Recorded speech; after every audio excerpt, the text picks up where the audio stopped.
the most important thing I learned from Neil was I made a big mistake. Um, and we were buying a company in Europe. At the time, the richest family in the world was not um, Zuckerberg, or Elon Musk, Yeah. or Bernard Arnault. It was the Reichman brothers in Canada. The two, they owned all of Canary Wharf. They owned all the buildings in downtown New York. And they were like the Lord to Neil. He revered them, and they thought they were the smartest guy. And by financial statements, they were.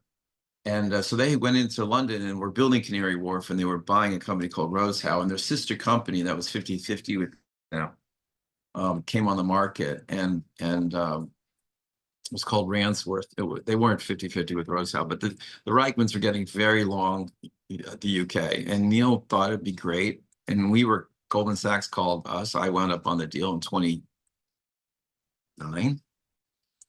And I lead this acquisition in London of this company. And Neil thought, we could raise, it's about $1 billion transaction. We would raise 300 or 400 million of equity and borrow 600 million of equity and borrow 300 or 400 million dollars.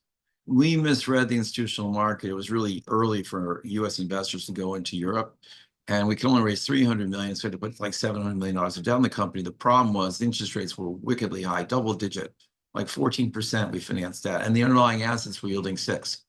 So immediately, and I actually, as soon as Neil tinkered with the cap structure, and when we didn't raise the equity and put the debt in place, since the leases were flat and upwards only, you could see the interest expense and the rental income crossing, and we were going to go broke. There was no question the day we closed, that deal was going under. So I went in to say to the guys, like, you got to recap this. And they said, we can't, we just closed. And I said, well, you can go now, you can go later. You're going to have to recap it. So they waited, and then 2 years later, they did a small recapture, but it wasn't enough, and the company failed.